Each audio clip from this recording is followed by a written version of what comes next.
तो जय हिंद साथियों, welcome to my channel complex IQ में आप सभी लोग का हार्दिक स्वागत है।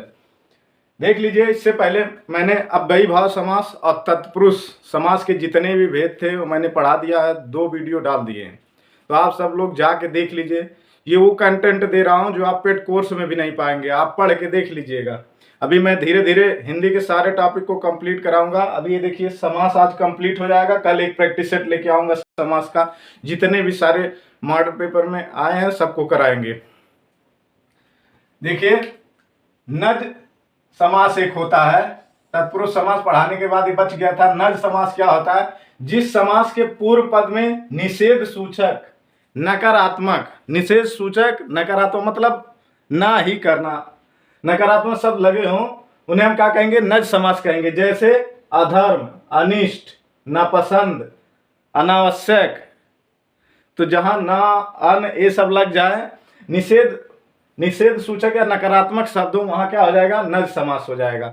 इसको भी याद रख लीजिएगा, कभी कभी पूछ लेते हैं। देखिए, कर्मधारय समास मोस्ट इंपॉर्टेंट है, पूछा जाता है, ध्यान से देखिएगा। कर्मधारय समास, जिस समस्त पद का उत्तर पर प्रधान हो, कौन सा? उत्तर पद प्रधान हो, तथा पूर्व पद और उत्तर पद उपमान उपमेय अथवा विशेषण विशेष संबंध हो, कर्मधारय समास कहलाता है। अब आप समझ रहे, उपमान और उपमेय जब और विशेषण विशेष, विशेषण क्या होता है और विशेष क्या होता है? जैसे काली गाय, गाय कैसी है? काली है। किसकी विशेषता बताया जा रही है? गाय की। तो उसमें आप विशेषण विशेष संबंध बताए, वहां कर्मधारय समास होता है। तो यहां देख लीजिए, जैसे कमल के समान चरण, ध्यान से देखिएगा, कमल के समान चरण क्या हो जाएगा? चरण कमल। कमल की समान क्या बताया जा रहा है? कमल का तुलना किससे किया जा रहा है? चरण से। ठीक, तो इसमें क्या हो जाएगा? विशेषण विशेष मतलब संबंध बताया जाएगा। देखिए, कमल के समान चरण क्या हो जाएगा? चरण कमल। नीला है जो कंठ, किसका? यानी नीलकंठ। नीला है जो कंठ क्या हो जाएगा? नीलकंठ। ये किसमें आ जाएगा?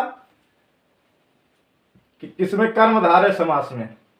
तो कर्मधारय समास देख लीजिए, जिस समस्त पद का उत्तर पद प्रधान हो तथा पूर्व पद और उत्तर पद में उपमान उपमेय अथवा विशेषण विशेष संबंध हो, कर्मधारय समास कहलाता है। जैसे चरण कमल, नीलकंठ, ये सब किसमें आ जाएंगे? कर्मधारय में। अब द्विगु समास देखिए, किसे कहते हैं? द्विगु समास। ये सभी को लन होता है, ये जिसका पहला पद संख्यावाची होता है, द्विगु समास कहलाता है। देखिए, जिस समस्त पद का पूर्व पद संख्यावाचक विशेषण हो वह द्विगु समास कहलाता है। जैसे 3 रंगों का समूह क्या हो जाएगा? तिरंगा। चौराहा हो जाएगा, 4 राहों का समूह क्या हो जाएगा? चौराहा हो जाएगा। मतलब जिसका पहला पद संख्यावाची हो उसे हम क्या कहेंगे? द्विगु समास। जिसका समस्त पद पूर्व पद संख्यावाचक विशेषण हो क्या कहलाएगा? द्विगु समास कहलाता है। अगला देख लीजिए, द्वंद्व समास। द्वंद्व समास क्या होता है?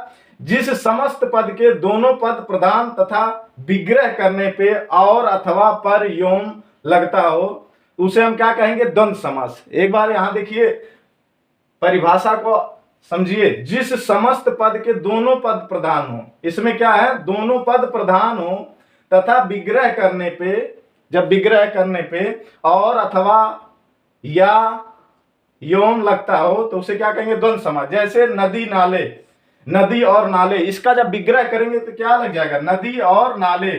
ऊंच नीच, ऊंच और नीच, तो यहां विग्रह करेंगे और अथवा या योम लगेगा और योजक चिन्ह बीच में लगेगा तो समझ जाइएगा द्वंद्व समास है। क्या है? द्वंद्व समास।